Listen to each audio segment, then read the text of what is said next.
All right, welcome everyone back to Indie Music Issues. I'm here with Ryan Votsek of Indie Music Academy. My name is Björkman Benediktsson and I run Audio Issues. I'm also the author of You Get What You Give and Step-by-Step Mixing. And Audio Issues is here to help you confidently finish your mixes so you can proudly release your records and go pro with your music. Awesome. Hey, what is up, guys? Again, I'm Ryan from the Indie Music Academy, the channel where we uncover the mysteries of the music industry, learn how to grow a larger fan base, and earn an income from our music. I'm super stoked to be here live with you guys today. If you're here live, we really appreciate it. It's special for us. Why don't you just say hello in the chat? We got a really good topic today. And we're going to tackle this from a whole bunch of different angles. We have an exercise for you today, and it's going to be on the topic of talking about your strengths and the weaknesses that come with your strengths, which is really interesting. Not a lot of people know about this, so try to stick around as long as you can. We will do a Q&A as well to reward you for being here. Again, it means a lot to us, and we want to reward you for your time because time is precious, and we want to thank you just for being here and spending your precious time with us. Yeah, so get some of it. Yeah, let's begin. Paul Raven is here. What you said. MKNR is here. Ooh, yeah. And the silent wind, nature sounds and details. Oh, that sounds wonderful. We're all here. They're all here. Alex is here. What's up, Alex? And well, let's get into it. So take it away, Ryan. Okay, I'll start.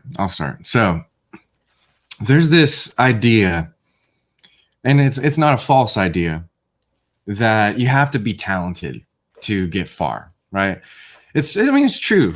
You know, there's talented athletes, talented musicians. We hold a lot of value on talent, and I know a lot of you here today are very talented people, talented producers, talented songwriters, artists, in just the general sense. That's why we're all connected here, because of this common artistry that we all have in common. So being talented is a good thing, but there is kind of like a dark side to talent that we don't talk about very often. And actually, I didn't realize this on my own. This was, I was told this, and it was a huge light bulb moment, learning that you're actually sometimes a victim to your talents. You are a victim to the things that you're good at, because there's sometimes an equal and opposite force that's acting against you and holding you back, much like a double-edged sword.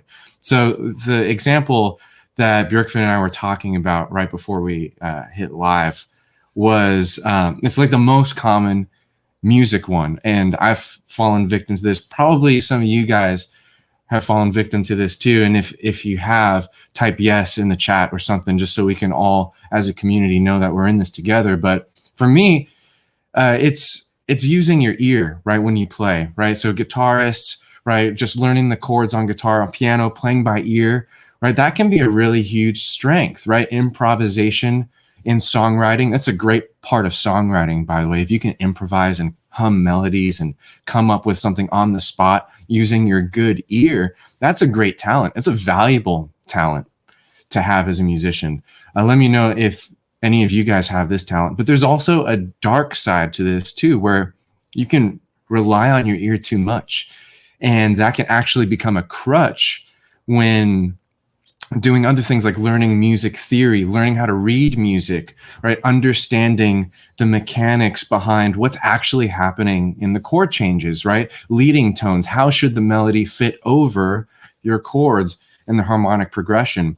And so what I'm trying to say here is that you can have a talent, you can have something that you're really good at, but at the same time, it creates a deficit in another area, and you can actually be a victim of your talents. And so that's the concept that I want to port over to other things, because it's very common when we're talking about learning music, but it's also common in marketing.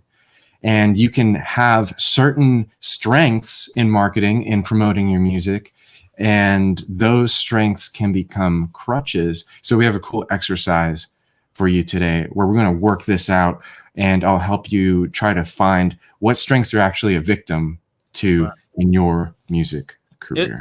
It's interesting. You talked about like how using your ears or playing by ear, and is a strength, of course. And it kind of brings up a point that I have a pet peeve against the phrase that gets thrown around on the internet a lot, which is, or somebody asks a question that like needs a technical answer and a long answer. So many people just say ears, as if that helps anyway. Like, of course, we're supposed to use as audio engineers, music producers, or it doesn't mean that you shouldn't rely Mhm. on other tools or know how to use the tools that you have available. So, Mhm. like, I got into a discussion about how uh, you shouldn't just use your ears. I think that there's a lot of value in the metering and the monitor, like the tools that you have at your disposal, especially Mhm. when you're mastering, you're EQing something, you're trying to find like annoying frequencies, or you're trying to get a balanced mix, you're trying to figure out what the dynamic range of stuff is. And if you don't have tuned ears and don't have like perfect golden ears and whatnot, you should use the tools that you have at your disposal, because they're there to not hinder you.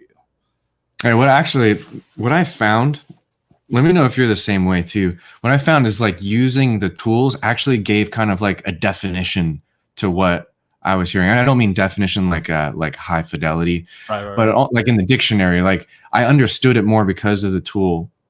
Right. And so now my ear had an anchor point in order to understand everything better. And the same thing with music theory. I went to music school, a lot of theory, but then, taking that back into rock and pop and popular music in general, it's a new anchor, and Right.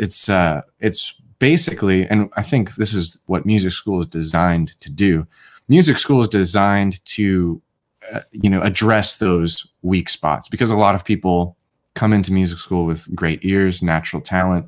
A lot of people who want to do audio engineering also have a lot of natural talent. They're usually, artists who want to engineer their own stuff. Right. They're the, the nominated member of the band who is going to Yeah. record the band, Yeah, the right? audio person, right? Yeah. Yeah, and so there's a lot of talent there, but then using the tools like you mentioned, using the audio scopes and knowing music theory, it puts kind of like that anchor into everything else that is already inside of you, right? It anchors your talent into an understanding. And so I just love that you said that too. And then I want to recall, because you said something super good, but I want you to talk about what you mentioned to me just a moment ago about the about learning, right? But It was about education. yeah, well, it's like about jack of all trades, or Exactly. Yeah. About the edge. I'm saying it totally wrong, but right, educating yourself on multiple things. Yeah. right. Jack of all trades. Just go. It was super good. I want you guys to hear this. Yeah, so I mentioned this in my email to my audience this morning. So people coming from Ryan's camp may enjoy this too. Is we use this term jack of all trades, master of none, and it's been misused for, I don't know how long this saying's been around for, but let's say it's been misused for 100 years, because technically it implies, when you just say, oh, a jack of all trades is a master of none, to a lot of people take it the sort of negative way of like, well, yeah, if you try to know all of these different things, you never specialize in any one thing, and therefore you never become truly masterful or great at any one thing. However, Mhm. they've been leaving out the rest of the saying forever, and it It's bothers actually me. a part two. Yeah, because the full saying goes, a jack of all trades, master of none, but oftentimes better than a master of one, which to me implies you should not just focus on one thing. You may have a niche, you may have a core competency that you're really good in, but if you don't expand your skill set outside of that one core competency, you're sort of stuck in that one strength, and therefore you have way more weaknesses than you have strengths. Mhm. Because you should be good in your niche or whatever it is you do, but that doesn't mean that you shouldn't know how to do a lot of the other stuff in your indie music business, whatever that may be. Like, you do need to know. I follow this really good Instagram account called Cosmic Academy. They dish out some good advice all the time, and they stress a lot of habits that you really, or habits or skills that you need to have. Like, you can't just be good at production or songwriting or making beats. You also need to be good, especially if you're growing your own career or building something from scratch. You need to be good at design. You need to be good at marketing and copywriting and understanding, who your customer is, figuring out what social media channel is best for you and how to be consistent on there. Just writing in general, whether that is writing like outreach emails to whoever you want to like engage with, or writing sales emails for your products or promotional emails for your music. Because although you may have one audio discipline, for my audience, maybe it's like you want to be a mixing engineer, but that doesn't mean you shouldn't know how to be a recording engineer, a producer, and a mastering engineer, even though you may not work there or work in those subsets of the bigger umbrella. You should know how all of it works so that you can simply be more literate, more adept, more conversationally fluent in the industry when you're trying to grow whatever that core competency is. Yeah. Yes. Thanks for bringing that into the discussion, because I've never heard the end of that saying either. Jack of all trades, master of none, but oftentimes better than a master of one. Right. And that is so true if you think about it, especially when it comes to being a musician who has to market themselves. It's like, okay, like I understand music, but one of the big objections that I hear all the time is like, I don't understand social media, how it's supposed to work, and can I just leave that out? Can I just like have the marketing done by someone else? And usually the answer is, well, no, because marketing is storytelling. It's, pushing yourself, right? Is promoting yourself, and nobody understands your product. No one understands your story better than you. And so the best marketer by definition is you as an independent artist. Right. And so that saying, and John says, I never heard of the second half either, which is crazy. I mean, it's probably, I think most people haven't. I know, that's right. And so, yeah, it's so true, because it directly speaks to that objection. It's like, I would just want to be good at my thing, which is kind of like what we all want, just like to focus. But unfortunately, that's not really the case. We have to diversify, as you mentioned. We have to identify what the kind of equal and opposite, deficits are to our talents, like what we opened up this stream with. And so, if it's cool with you, I have an exercise for these guys. Cool. Let me tag on before that. Yeah. I just want to say, yes, you're the best storyteller. You're the best marketer for yourself. That doesn't mean that you shouldn't get help or create a street team or hire an assistant or even work with an agency of some sort. But you have to have done some of the groundwork to understand who you are, what you stand for, and what you're trying 100%. To do before you let somebody else just kind of create a persona out of you. 100%. Yeah. Yeah, you have to be the director of the band, basically. All your teammates need to have the leader, which should be you, as the brand, as the number one brand ambassador of your own brand. Right. So, okay, the exercise is super fun. It starts super easy. So we're talking about strengths, we're talking about diversification, we're talking about talents. If you guys are here live, thank you so much. I would love for you to put in the chat. Let's say 3. No, let's just say 2. 3 is a good number. I like 3. Yeah. I like odd numbers. Yeah. Let's say 3 of your skills and talents. And we're going to do kind of like a real-time analysis of this. So if you want help with, with the group, help from us live, go ahead and put in the chat 3 of your talents and skills that you would say are the most valuable things you offer. Maybe it's where you're the most talented, and drop them in the chat so we can start a group exercise together. I feel like it'd be really useful for everyone who's tuned in live. And we'll just have a few minutes for those answers to roll in. And then what we're going to do, we're going to analyze these, and we're going to try to find the opposites. We're going to try to find the deficits of what your talents are. And then the third part of the exercise is deciding, do we need to strengthen these deficits, or is it something that we're actually going to ignore? and that's okay too. Right. And so you can be, for example, a great, singer, and maybe your deficit is actually reading music. But do you need to learn how to read music? It depends on that situation. So that's just an example I pulled out of my butt. But let's see some of the answers that have rolled in. Oh, dude, called it. Singing.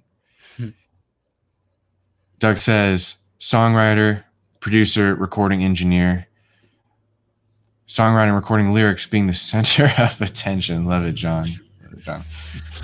MKNR hit back singing, songwriting, and beat production. Okay, so that's awesome. We'll let some more roll in. So I want to guide the second half of this. We have at least 3 people putting in their answers, so this is perfect for this workshop. Yeah. So I want you guys to ask yourself and put into the chat. Oh, and Miller's asking, are we live or is this a replay? We are live right now. Yeah. So you can type in the chat and we will react to your answers. That's the whole point of this. So thanks for asking, Miller. That's why we're here, because it's live.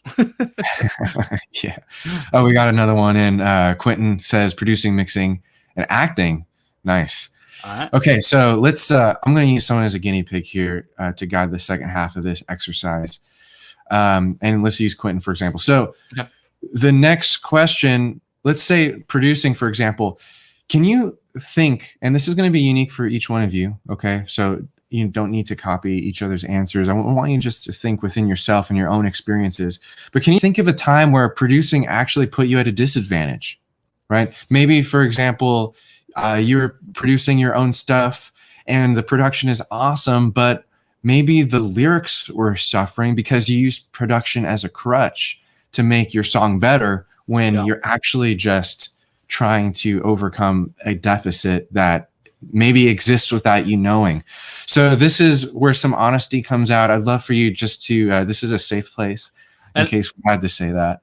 I can offer some insights on this because Quentin is an insider member of mine. Ooh, here we go. So I know of his work, and he's very good at producing. His songs, his productions sound great. His mixes are amazing too. Very, very, very full and powerful and wide and all those good adjectives. But I do know there's one thing that I've been trying to push on him a little bit is working with, because he's really good at producing the bed, but he isn't a singer or vocalist. So the top line is maybe lacking because he just doesn't do that himself. And so where he would probably want to either add to his skill set or find help to expand his street team or expand his team in any way is work with, find a collaborator to work with as a top liner. So where he can do he can produce and mix the song and ultimately basically just finish the song from start to finish, except for the vocal, and just add the vocal on top, have somebody else do that with him. And that would take his productions to the next level, in my opinion. Mm-hmm. And awesome. I can't, unfortunately, I can't comment on his acting because maybe we'll find out soon, though. Yeah. But if he makes a music video and he's in it, I'll watch it for sure. Awesome. We got an answer from MKNR. Drop in the chat. I'd love to know what your analysis is, because this is an exercise I can't do for you. I can only guide the discussion. So I'd love to know your answer of what you feel is the equal and opposite of your talents. What is that deficit that is created because maybe you're leaning too much on your talents? And if we can identify that, we can then know the next course of action. Got a few more great answers in too. Alan says his talents are musicality and musical feel. That's awesome. He looks it too. Ability. You can see, you can see the musical feel right there in the picture. Yeah, that's right. Wow. Ability to play many instruments and recording engineer. So it seems like I can probably group those together into very musical, and also a versatile player, right? Yeah, and an audio engineer of sorts, a sound tech, with at least strong abilities in that place. Yeah. Now, whether or not that I wonder when people say recording engineer instead of audio engineer, or recording engineer instead of mixing engineer, I always wonder, like, are they just, do they like recording more, or do they feel uncomfortable with mixing and those Mhm. sorts of things? So like that's something to think about, Mhm. for sure. Yeah, Alan, if that's true, just type in the chat, maybe weak spot, right? Because we're trying to find the weak spots that are created by our strengths. It's kind of a weird concept. So if you have a realization, drop it in the chat. Would love to know what you're thinking about right now. Right. Let's see. We got one from The Silent Wind. I'm not a musician, but record nature sounds with my own design converter interface. Interesting. That's Oh, cool. wow. Interesting. Yeah. But now looking to promote and find it's very hard. There, I feel like we got both sides right there. So you're very talented at recording, but then because maybe you focus a lot of time on that, you're focused on the craft, which is a good thing, and you're very talented at that. But maybe the deficit is that there's a gap in the marketing knowledge, maybe a gap as to which avenues to go down. So that's a really good realization. Keep that in mind for part 3 of the exercise. Okay. Yeah, let's see. Yes, and of course, it is a safe place. You don't have to worry with us. Yeah, for sure. Hashtag classic. Justin says songwriting, promoting, and riff writing. Nice. The promoting one is definitely out there. Songwriting, riff writing, I'd say are complementary. So yeah, Justin, same question to you. If you're thinking of it looks like you already have a response. So he's saying his weak spot is probably networking. It's a good realization. Mm-hmm. Let's see. They're coming in so fast. I'm trying to keep up. John's here. Want to collaborate with people for further than I am. Unfortunately, not easy to accomplish because they automatically assume you want to benefit off their fan base. That's an interesting question. So how do you network? How far up can you network, I guess, is an interesting question to think about. Like how, as a songwriter or whatever, it's not like you can just hit up the top songwriters in the business and ask to collaborate. However, there is a way that people don't necessarily always think about is actually finding out if those people have any sort of memberships or paying courses or mentorship of possibilities that are not free. Like, for instance, if you go to Mix with the Masters and you hang out with Andrew Sheps for a week or Jakir King for a week or whoever for a week, like there's going to be a little bit of a friendship that develops there.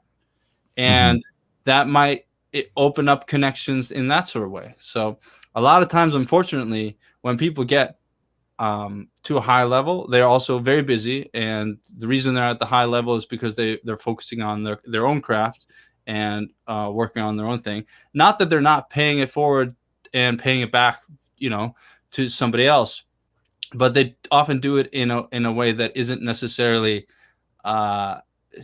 conducive for you to be like hitting them up and asking them to like pick their brain over coffee. I know for a fact that a lot of people really dislike the getting an email that just like, hey, can I pick your brain over coffee? Because to a really busy person, that means like, oh, you want me to go and hang out with you for free for an hour so that you can, gain whatever you want. Sometimes sometimes like if there's a mutual acquaintance that introduces you and you become friends, that's different. So it's really about finding like, how can you bypass, you might have to bypass the latter by paying for it through some form of mentorship plus programs or something like that. Or if you know somebody that knows somebody, that's often a very, very good way too. Yeah, it's super valuable that you said that, because a lot of people don't know. I didn't know this for a while, that a lot of these high performing, very famous individuals in whatever field, right? Oftentimes they do, mentorship and masterminds, and it costs like hundreds and thousands of dollars. And so when I get like an email that's like, hey, can I pick your brain over coffee for an hour? What they're thinking is like, so basically you want to like backdoor into the top value that I'm providing. Right. And so, but a lot of people don't realize they're being genuine in sending that email, and they truly do appreciate, their craft, their artistry, but they just don't realize that these, whether, they are starting to do speaking engagements, they're sponsored by big brands, right? They're doing booths at NAMM, right? Where their time are associated with these big brands, and they can't just, spend their time any way they want anymore, just to be blunt about it. Right. And so that's a really good nugget there that I think is valuable to everyone watching. Right. Got a few more answers in. Let's see. Oh yeah, we got some answers for the weak spots. Engagement would be my weak spot. It's difficult to make time for engaging content. Yeah, I'd say that if you're very tuned into creative, you gotta plug your thing here. I gotta plug my thing. All right, here we go. Plug the thing. Shameless self promotion from Ryan, and I'm pushing him to do it because I know that. Yeah. So if you're having a hard time finding the time to break away from your creativity, the answer that I have for you is just do it more efficiently, right? Make time for engaging content, but instead of it taking an hour, have it just take 10 minutes. You should only really spend 10 minutes on social media anyways, because there's way better things to do. Songwriting, collaborations, like everything we've been talking about. Social media is not really that valuable unless if you're doing all these other things that we've been talking about today. And so what I want to share with you is actually a time-saving tool that I have called the 365-day content calendar for musicians.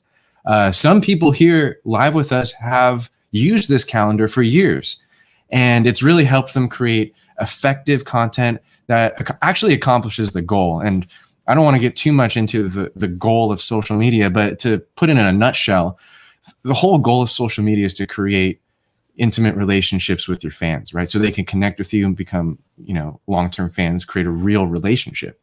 Not necessarily about the likes that go away, right? The comments on posts that just disappear into the black hole of Instagram. None of that really matters. Like, your posts are going to disappear. What lasts are the relationships. And so the 365-day content calendar for musician is designed to give you the content prompts that actually allow you to use social media the right way to build relationships. So that is my pitch, because there's already a tool that exists that I made, humble brag, that will help you with that. And actually, some people have already purchased it. Calder has had it for over a year. Yeah. And the best thing about it is that it's more than a 365-day calendar. If you post every other day, it becomes a 2-year calendar. If you post every 3 days, it becomes a 3-year calendar. Millard actually bought it as well. It's funny how you guys are here. It's almost like I'm making this up. But if you want it, I'll drop the link, and I know it's going to be super helpful for you. Yeah, definitely. Cool. Let's get back into some of the weak spots here. Oh yeah. Alan says weak spots. Oh yeah. Back to Alan from before. Too perfectionistic to finish a lot of compositions. All right. Spend lots of time practicing to get back up to speed on instruments I don't play often. Still developing my mixing skills. Right. So those are it's good to be aware of those things, because you do need to. One of the best things that, and this is something I'm focusing on in my sort of own creative outlets, is finishing things. And I spend most of my audio issues time helping people finish their mixes and releasing their records. And a lot of times the perfectionism that people feel is just, it's something that nobody else hears. For instance, on Feedback Friday, in the Insiders community, basically people come in with their songs, get feedback on their mixes until the community simply doesn't have any more feedback.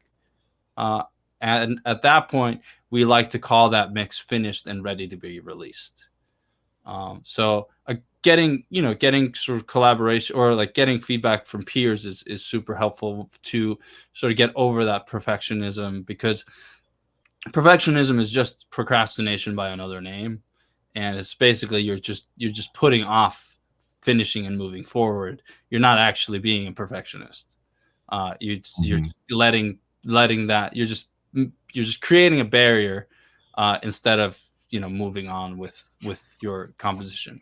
So or you move on with that composition, you either finish it and you call it finished, or you call it done, and then you just move on to the next one.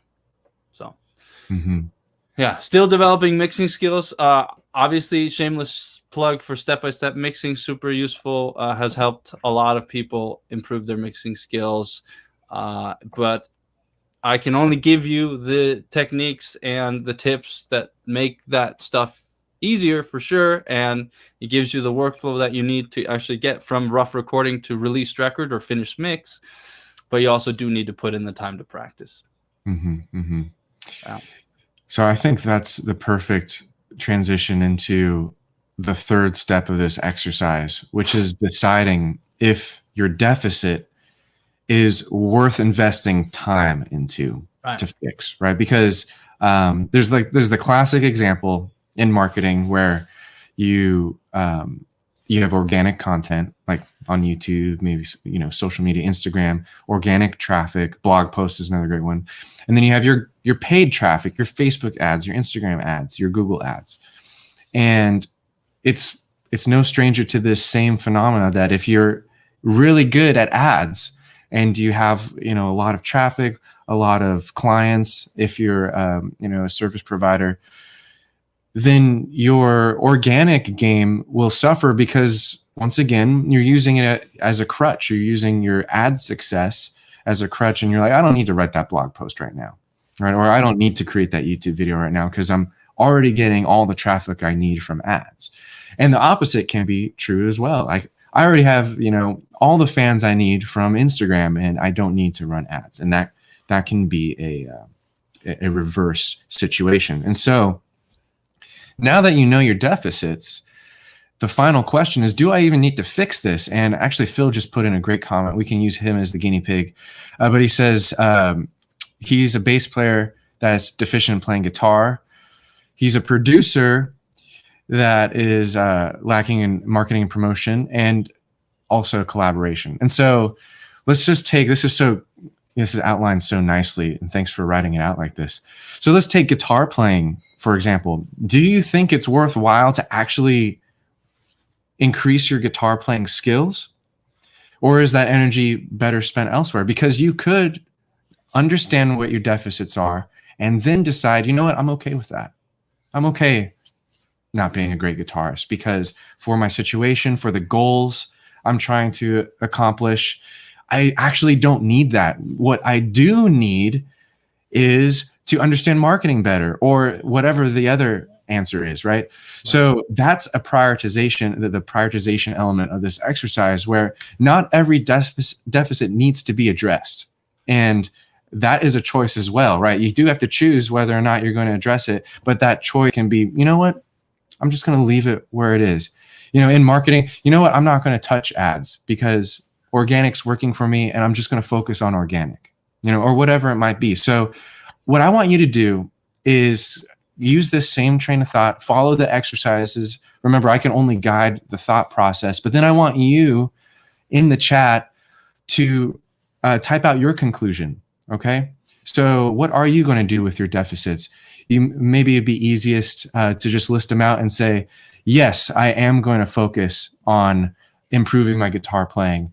No, I'm not going to focus on collaboration. Or it could be the opposite. Whatever is the best for your situation. I would love to see what your conclusions are from this exercise today. And also, like, it's best for your situation at this point in time. Your priorities will change as you grow, develop, move on with whatever, level up, however you want to say it. Because, and this goes back to, I think the first episode we did when we talked about, and we bring this back, I think every episode, is like the time and money, and like you have limited time and you have maybe limited money. And so like back in the day, I focused on growing organically. So I focused all my time growing organically, and then I stopped worrying about SEO and just started writing whatever I wanted to write about. And then I enhanced my organic sort of SEO status with paid ads, and then focused on that. And then you can start focusing on it until you get to a certain level. And then if that level is just good enough for you, then you look at some of your other deficits.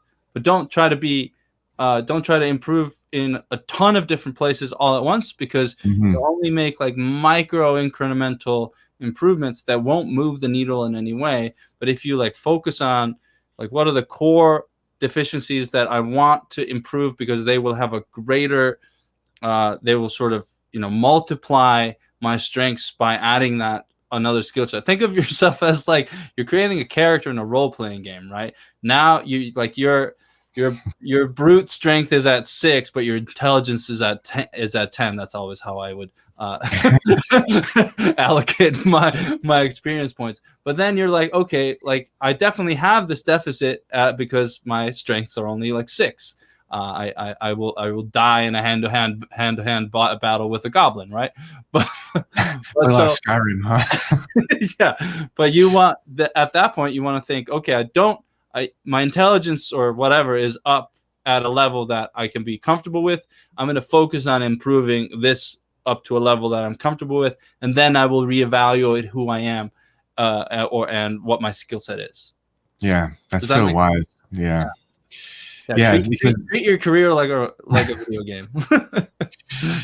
yeah, but the good thing though is that I mean you can't do this really in a video game without losing all your saves. But in real life, you can actually redo this exercise again and again and again. This could be a 3-month plan. This could be a 6-month plan. This could be a year plan. I don't know how long it's going to take for your specific plan. But the great thing is that you can do it all over again. You can redo this exercise. You can rewatch this video, and you can 6 months from now figure out, hey, I've actually changed a lot. Actually, I have new deficits. I'm here, I'm here from where I was before, but like now I need to focus on this. Right. And that's the amazing thing about it. I mean, this exercise is so useful. And it will be a year from now, 10 years from now, because I mean, let's be honest. How often do we take the time to truly reflect inward? It's something that I feel social media, television, binge watching Netflix, all things I do, but it kind of takes that away. And so it's good to refocus and look inward. And so I really hope this was valuable. I think, go ahead, man. Quick plug here from Calder. He said Feedback Friday is one of the most enjoyable, useful things I ever signed up for. Yeah, it was really fun to have him a part of the group and bringing in his songs, and we'd comment on that. And then Quentin also is talking about Feedback Friday because we get, they bring in songs and get instant feedback, real feedback from both me as I listen to it and on all my speakers here, and then from the community as a whole. And if people are interested in checking out the Insiders program and the Audio Issues Academy stuff, I'm going to drop a link here in the chat if you want to check that out. But if you have music that you're working on and you don't want to work on it in a vacuum, and you want to make sure your mixes are up to snuff and your records are ready to be released, this is where I help you out in that regard. So cool. Amazing. And that's back from the message from our sponsor ourselves, because we don't have sponsors for this show. We just plug our own things because it's easier to believe in yourself sometimes than just some random sponsor. Hey, well, I mean, you have total control over yourself. Right. You can't vouch for the actions of some other companies. But I think what I would love to do is talk about the links in the description, and then hit up some questions live about anything you guys want to talk about, which once again is our way of just saying thank you for joining live. We want to make sure that this is valuable for you. It's a time to go off topic if you want. Yeah, put your questions in. Any questions you have, just put them in the chat there. We'll get to them. And then yeah. But yeah, let's why don't you go first? I know you have some things to promote. Let's see here. Let me find the link. Damn it. No, I don't have the link. So I have, well, first of all, the books are always a good entry into what I have to say. The step-by-step mixing book is obviously a great resource if you want to learn more about mixing. You Get What You Give is a little alternative. It is a fictional story. It's a sort of a novella-esque story narrative that's written about a music producer that quits, or a person that quits his job and wants to become a full-time producer, and it follows his story as he builds his it learns the success strategies or business principles that he needs to succeed. It's very much, if you ever read a parable of some sort, it's a business parable similar to, I think and Grow Rich, The Go-Giver, Built to Sell, those sorts of books. And then I do have a masterclass this Thursday at 11 a.m., which is the Turn Your Home Studio Demos into Broadcast Radio Records, my 3-part production process, so you can confidently finish your mix, proudly release your records, and go pro with your music. That link is in the description there. It is a live class, just like this. Well, a little bit different than this. More slides, and there's more audio examples, and there's more of that sort of stuff. But check that out if you're into that. We already have 184 people registered, so it'll be a fun-filled Thursday morning if you're interested in learning more about mixing. So that's what I have this week. What about you, Ryan? Awesome, man. Yeah, that all sounds good. Actually, there's a great comment from Millard. He says, please remind the newcomers how often we do these live sessions, your websites, and all that amazing stuff. So we do this every Tuesday here on YouTube and Facebook. Yeah. We try to make the video ahead of time so that you can get a reminder. Right. And so that's something to look forward to every week. Because as Miller says, they're super useful. It's awesome to interact in real time. Yeah, and if you've never been, seriously. And if you've never been to one of these before, I just want to encourage you to make an effort to dive into the chat, because it really is.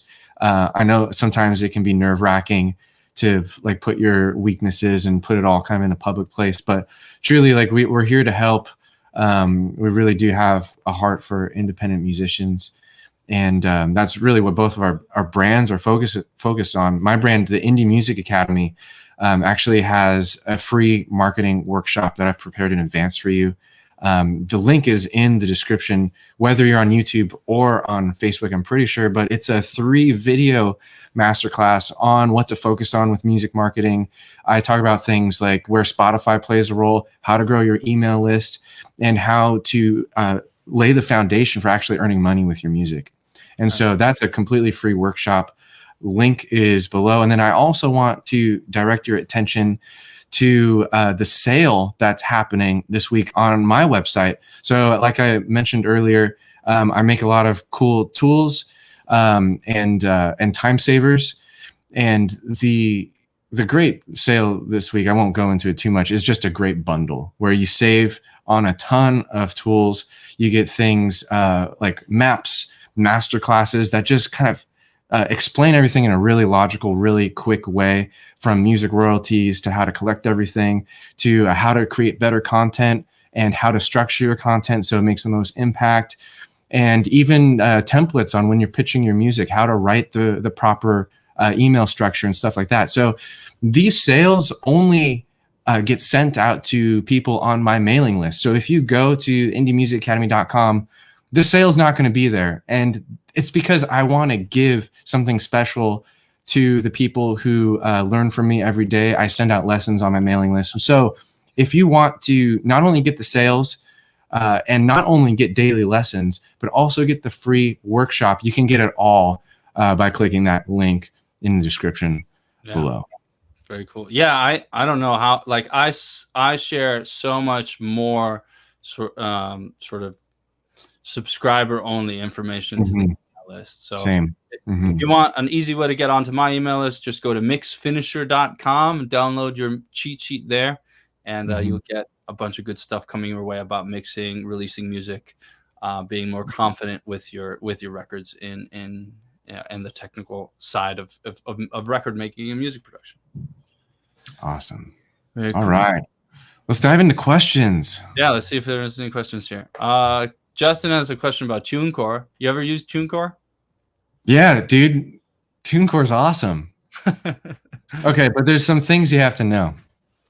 So TuneCore is an amazing tool. I recommend it in some circumstances because TuneCore is so unique in the fact that they pay 100% of your royalties.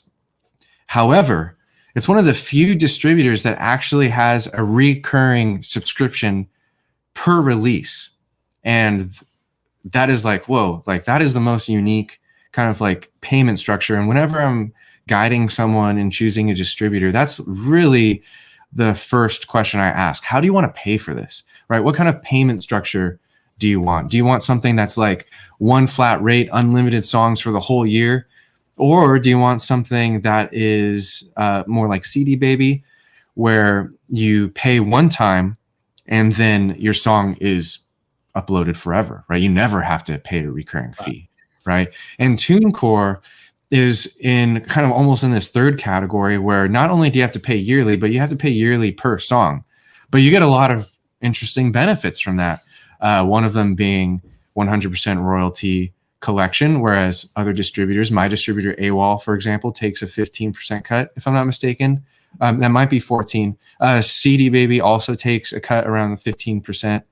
And so here's the overall kind of point.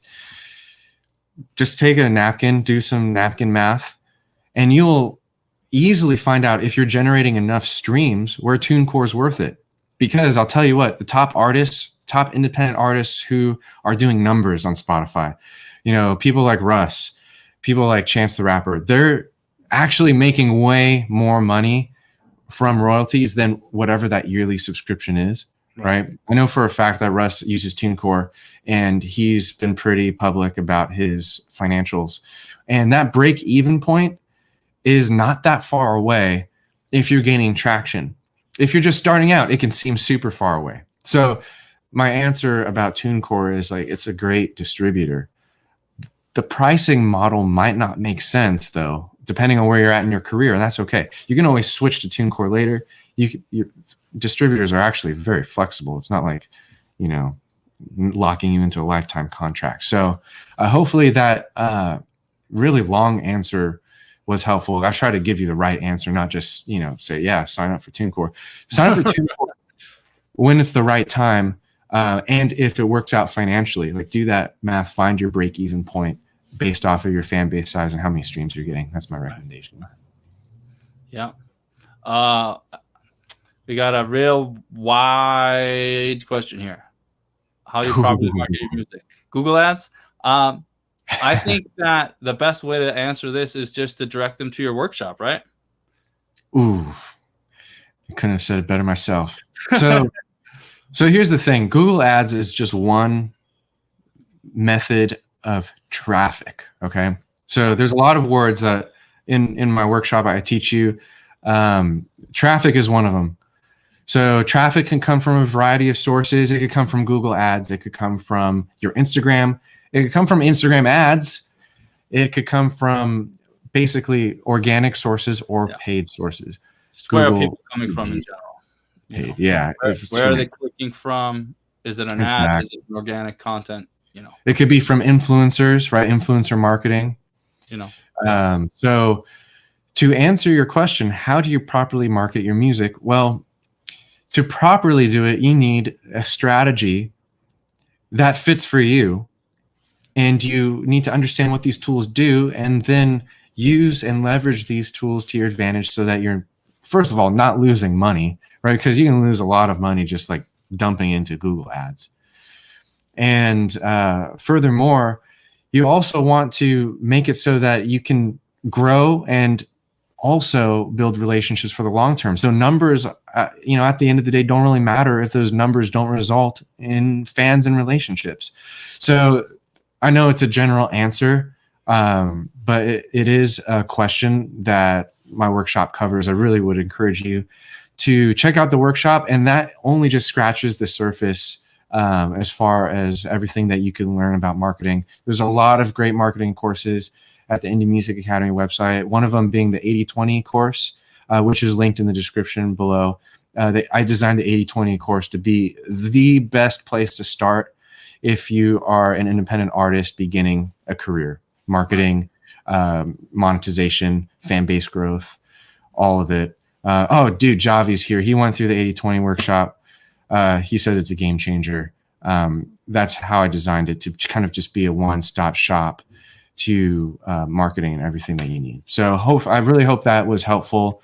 Not just to always just, point it to a product, but that's the reason why we create products, is because it's honestly the best way that we can answer a question so in depth like that. The 80/20 course is a 30-day intensive. So for 30 days, you get a new lesson.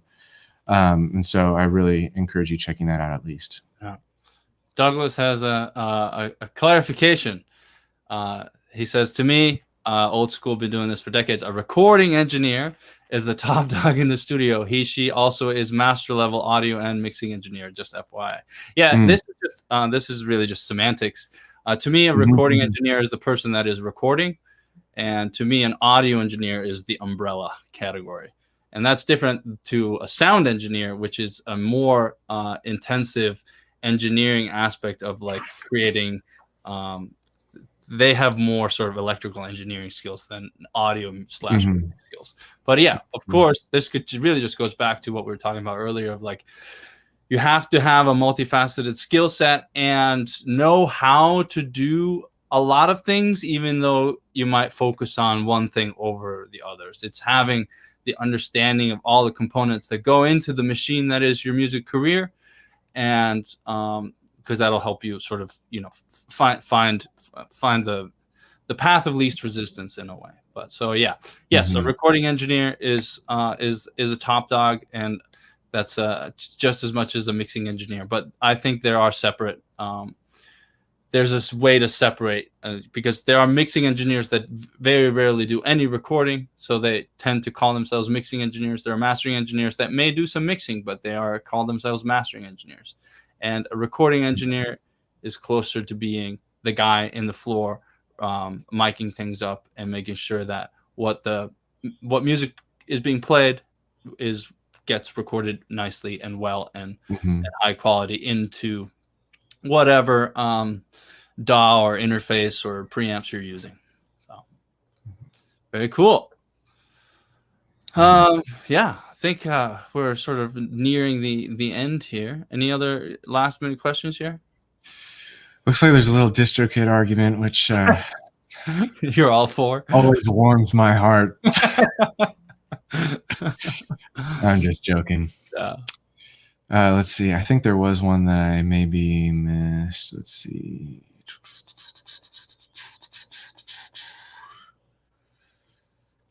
No, maybe I'm mistaken. I thought I saw him pop in. See, there's Justin with TuneCore. Right. Yeah. All right, guys. Well, I'd say maybe a 2-minute warning if you want to drop in your last question. But yeah, thanks for tuning in. It's obviously way better when we're interacting. I love it when you guys are here. Love answering your questions. Just want to give you an opportunity to drop any last thoughts, any last questions. No questions too big or too small.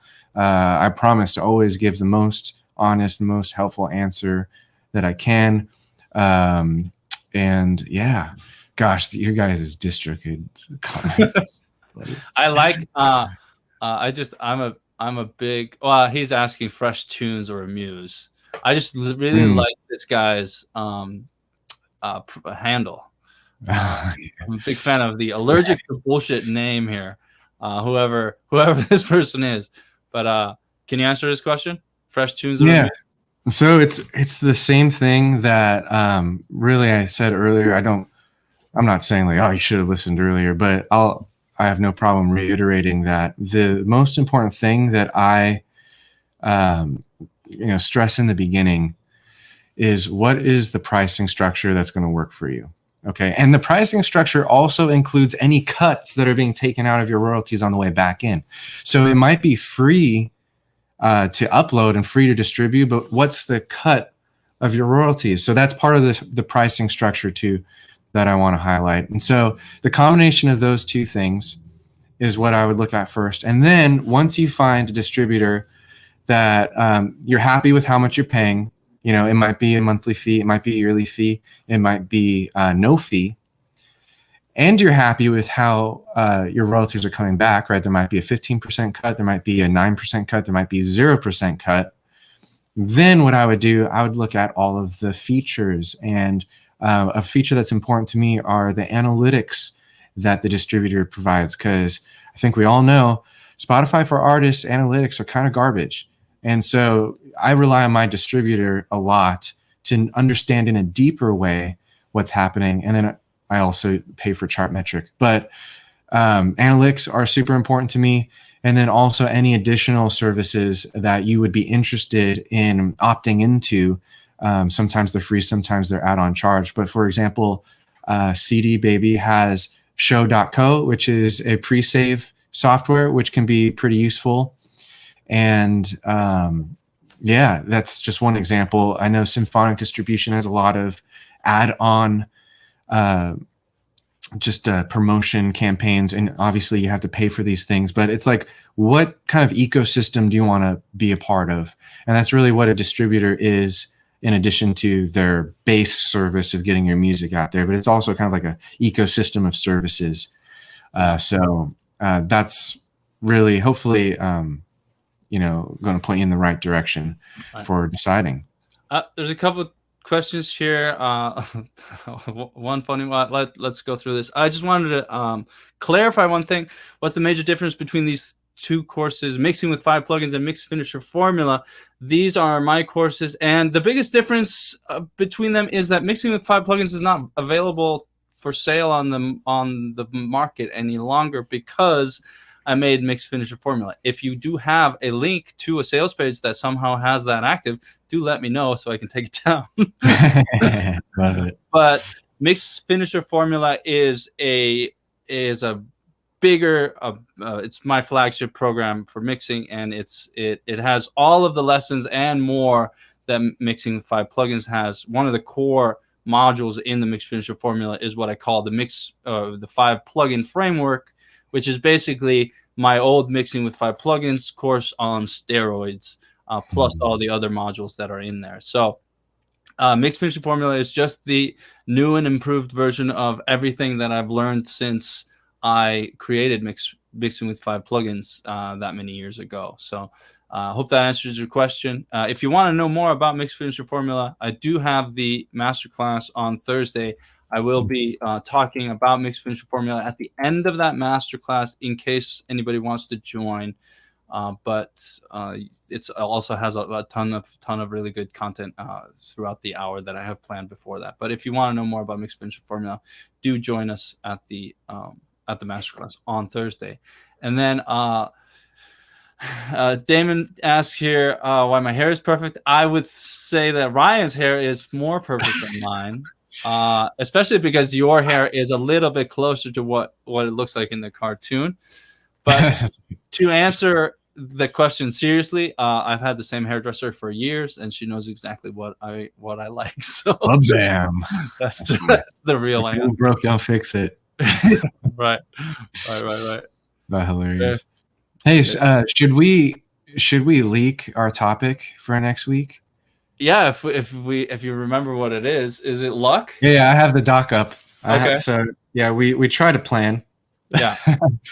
No, yeah, we have a doc full of great topics, and so our topic for next week is a super cool one. We touched on it, I think, 4 videos ago, really briefly, but that video was really about a different subject. But it seemed like you guys really liked this topic, so we're going to bring it back. And it's the idea of how to be lucky. Right. And a lot of people have the correct assumption that it takes luck to make it in the music industry. And they're right. You do need to be a lucky person to make it. But what we're going to talk about next week is how you can actually create your own luck. And there's certain techniques you can do. We're going to talk about the different types of luck. There's actually 3 types of luck. And people only, when they talk about luck, talk about dumb luck, right? Random stuff happening to you, randomly meeting that person, randomly getting that break, right? But there's actually other types of luck that you can create and increase in your music career. And so when you need that luck factor, you can actually make it for yourself, and you can increase the chances of you being lucky, successful, and profiting from your music and profiting from any business in general. So that's our topic for next week. Hopefully you guys are excited. Let me know if you guys like that topic. And also to let you know, you guys can always suggest topics for our Tuesday stream just by emailing us. I don't even think we've said our emails over the stream, but if you guys are on the mailing list, you can just reply to any single email. Yeah. We run our mailing list differently. It's not like a big box retailer, like Kohl's, and they're like trying to sell you jeans every day. It's a relationship that we're trying to build. We're trying to help. And so if you reply to an email, we actually get it and we read it. And that's one of the best ways to suggest topics for days like today. Yeah, I definitely read every email that I get. I try my best to respond to as many as I can. Can't always do that, but definitely do read every single. Because Björkfin's a daddy now. He's got babies. Yeah. Sometimes I have to choose between replying to students and being a dad, and unfortunately, my daughter is more important. Hey, I think that's the right choice. So I don't think any of us can hold it against you. Very cool. Very cool. All right, guys. Well, we try to keep this to an hour. Really appreciate you being on live. The replay link is going to be the same link if you want to send this out to anyone who can benefit from a chat like this. And yeah, that's all I have to say. Thanks so much for being here. I'll let you say the final word, Björkfin. Yeah. I mean, I couldn't have said it better myself. Thank you so much for being here, and thanks for engaging with us. It's great to have a conversation with so many people all over the world, and I hope to see you at any of the things that we have coming up. And also just next week, tune in and learn how to design your own luck. Oh, yeah. All right. See you guys. See you guys later. Bye.